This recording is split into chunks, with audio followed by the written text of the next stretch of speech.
Hello, it's me, Barbalicious. How you guys doing?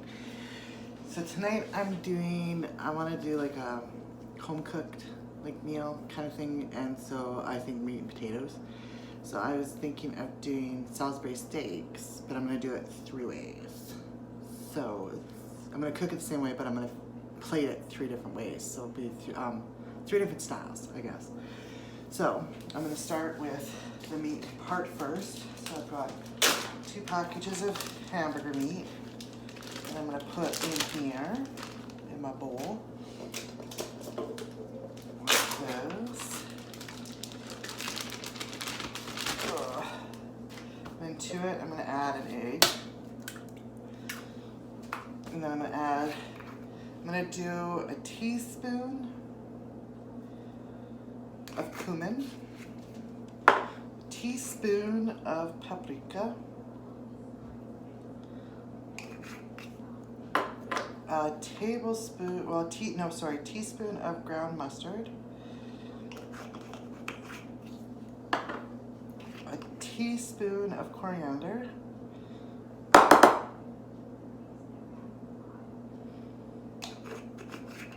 I'm going to do about a tablespoon of onion powder. I'm going to do a teaspoon of Montreal steak spice. A teaspoon, well no, probably about a tablespoon. I hate chili because chili powder never comes out. If I do it this way, I know I'm going to do too much because it's just too much. It's filled right to the top. So I got a tablespoon of that, and a tablespoon of garlic powder, and some black pepper. And of course, every time I work with beef, I use Worcestershire sauce. So this you add as much as you want. I generally about a tablespoon, but if you don't like Worcestershire sauce, then you don't have as much.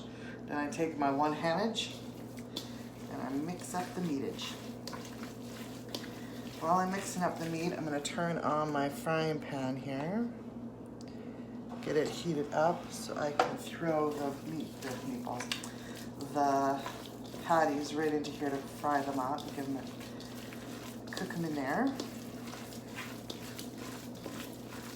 You don't really want to over mix your meat neither because it gets tough that way. So you just want to do it just to everything is combined, like so. Oh my god, it's so cold in my hands. Brrr, it's cold. So now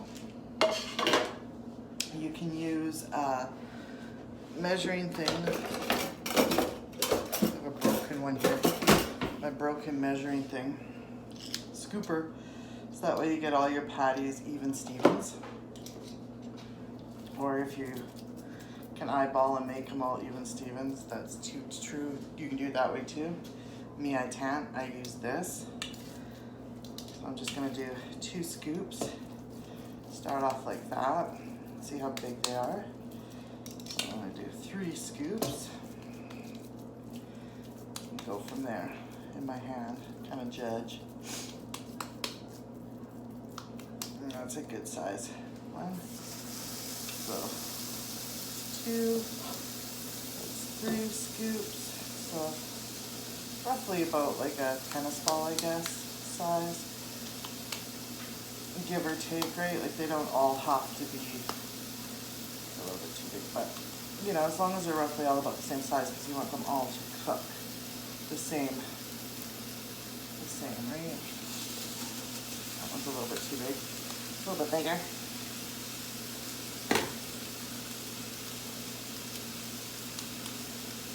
Which is fine. Just gonna finish forming these fastly. And they don't all have to be like perfect. Who cares? It just goes in your tummy anyways. So with these, I get 4 good sized patties here. can continue on pushing them out here. Because they're Salisbury steaks, you want them to be a little bit big, but not, you want them to be bigger than a hamburger patty, but not, you know, huge. I usually do mine bigger and thinner. So I'm just going to let those cook up and brown, and I'm going to peel some potatoes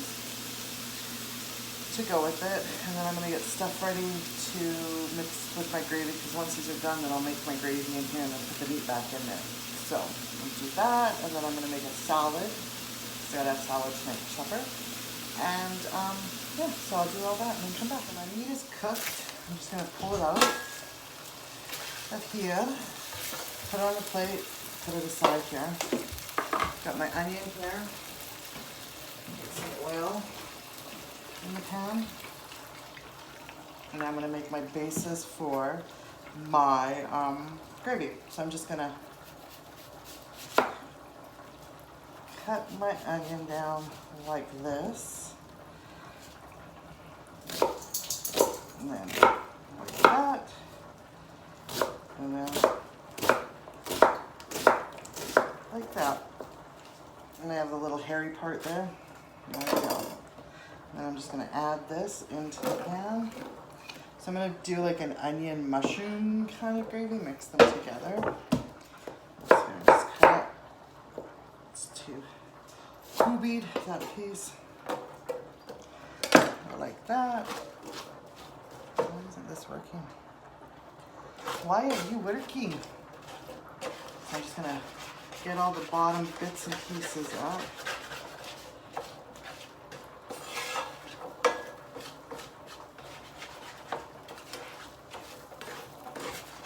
So, and then I'm going to switch, get rid of the plastic, grab a wooden spoon,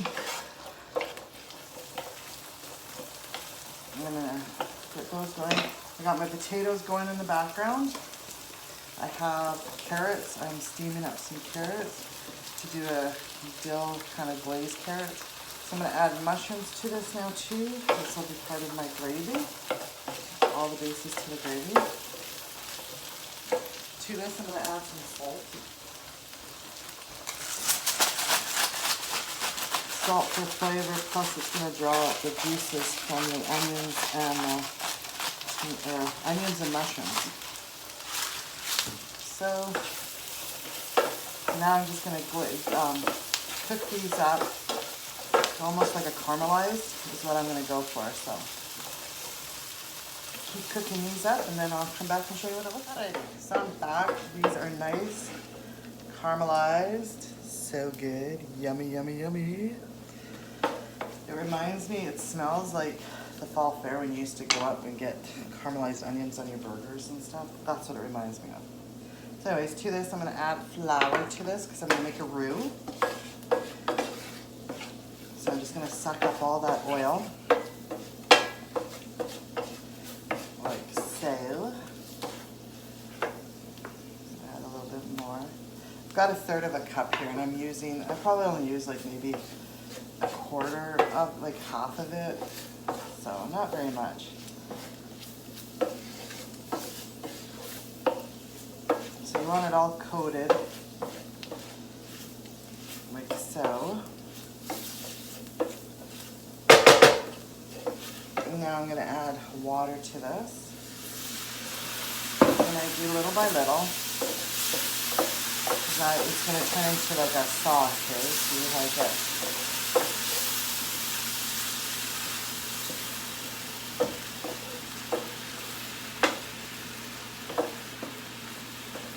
You can use a stock if you want to, like if you have beef stock, chicken stock, vegetable stock, whatever.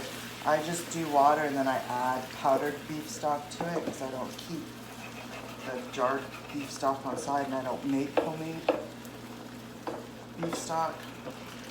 So this, you just want to get it to your thickness of gravy, how you want your gravy. And it will continue on thickening as you got it cooking and doing your thing. So just keep that in mind too. You can also do cream, you can add cream to this too, or whatever. So I add a bit of beef stock or beef powder here. Just gonna add like a tablespoon to it because you have the onion and mushroom flavor too. So, and I'll change it a different color. Makes it a little bit more of a richer brown. Add a little bit more gravy or water to it, so it thickened up a little bit more.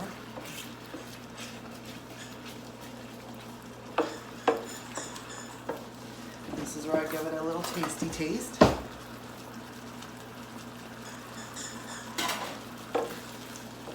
Oh yeah.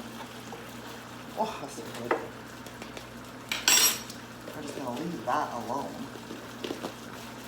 And I always, don't ask me why, but I'll add fresh grated pepper at the end of it, and it just gives it a different kind of a taste. Like if you taste it before and then now you taste it, it's going to taste different.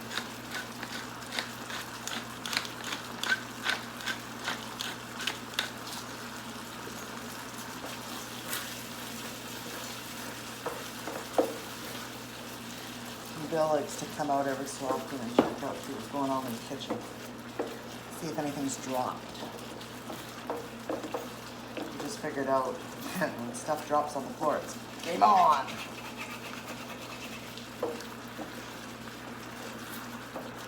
Okay, now that this is where I like it, I'm just going to turn it down a little bit. And this is where I'm going to add the meat back in here.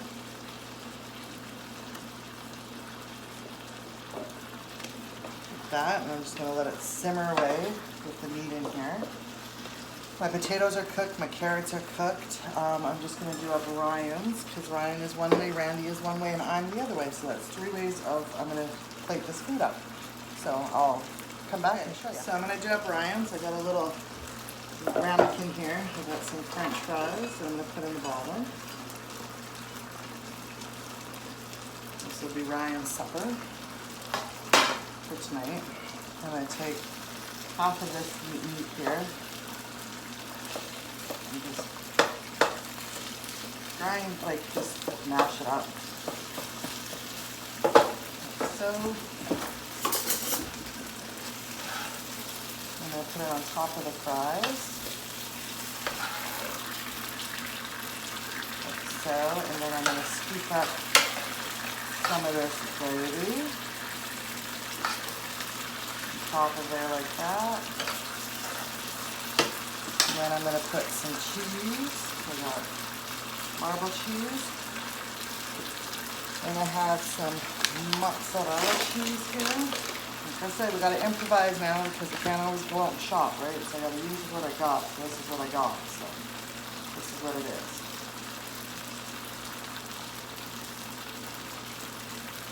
So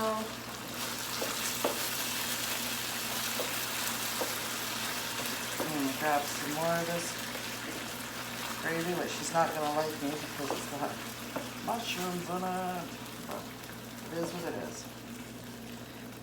Put it on top, like so, and then I'm going to put it back on here, put it back on the oven and let it do its thing. So that's one way. I got a plate here, and mashed potatoes here. Put a scoop right in the middle. For that. Grab one of these. On the side. Some of the gravy.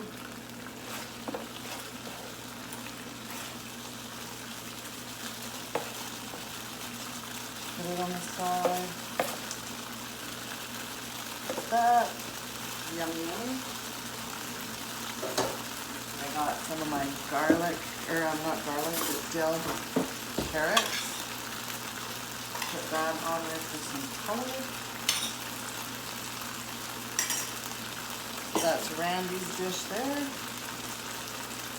Great, that's Randy. Yummy. And then some wok.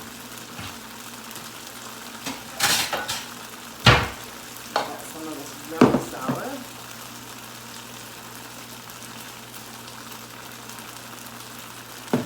I'll take this other half of this meat. Some of the carrots.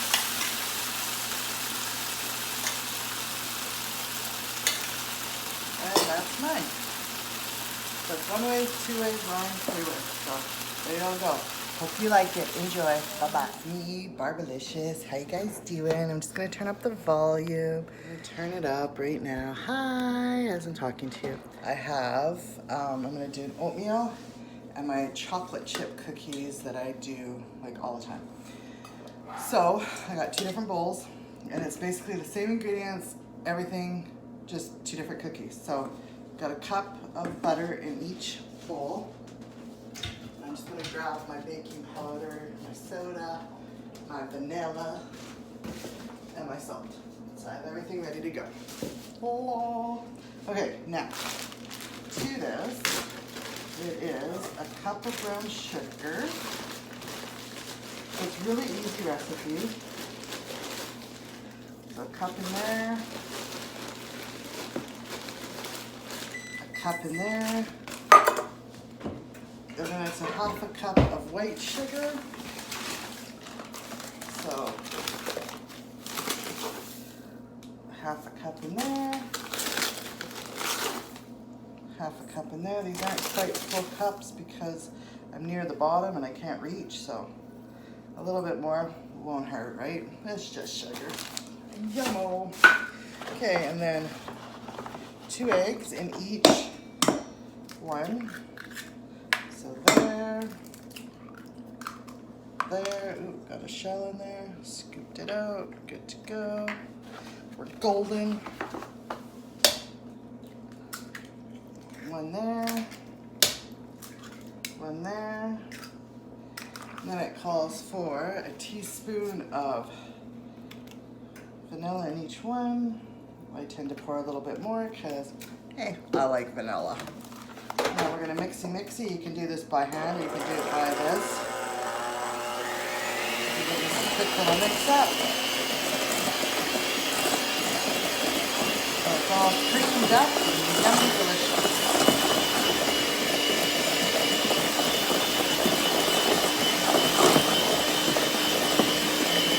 All the lumps out, nice and smooth. That one's done. Go over this one.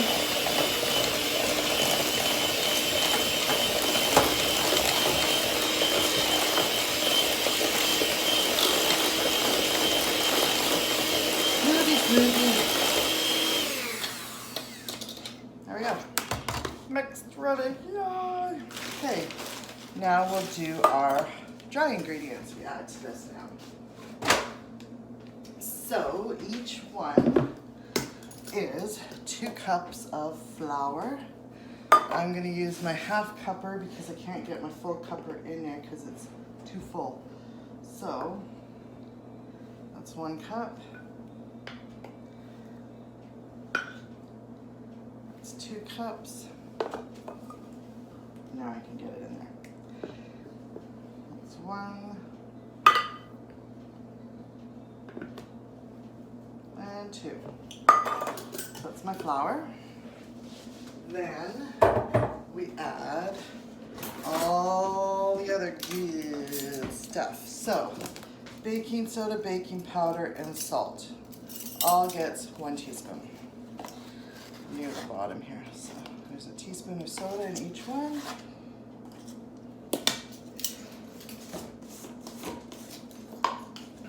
Teaspoon of baking powder in each one. Salt, I just measure out to the little part of your palm of your hand like that. That's a teaspoon, give or take. There you go, there's that. Now, this one I'm just gonna do chips. So I do a cup and a bit, and a little bit more just because. This one is oats. Just plain oatmeal, there's gonna be nothing in it. So you add about a cup to a cup and a half of oats. So that's about a half a cup there. I'm just gonna open up. And you use the quick kind of oats. There you go. That's it. So now I'm just gonna mix these up. So I'm gonna mix this one first because I don't want chocolate chips in there. but I can have oats in my chocolate chip. I don't care about that. So mix this until it's just until you combine it. You don't want to over mix this. And I use a spoon when I come to mixing this stuff instead of that, because I don't want to over mix my cookies. That is my secret to it. These are the ones that I make when I was working at Central. When I made cookies, and I used to make 8 dozen of these every morning. And it would go real fast. The chocolate chip ones. The oatmeals, no. The kids would come up and go, okay. I'll take it because it's the only cookie left, but I'd rather have a chocolate chip. So, there. They're combined. Just combined. Ready to go. So I'm just going to scrape that spoon off. Put it in here. Combine this one. And then that's it. And then I just put them on a cookie sheet. I cook them at 350 for, I don't know, 15 minutes or so, depending on your oven. And if you want chewy or crunchy or whatever, I like chewy. So I cook them until they're just about golden brown. And that's it. And you usually get 12, I get 18 maybe of each cookie, give or take, depending on the size that you do. So that one's combined. Just get rid of my spoon, because I'm all done with it. And all I use is my little scooper thing here. I scoop them out on all the cookie trays and good to go. So there's my cookies. Enjoy.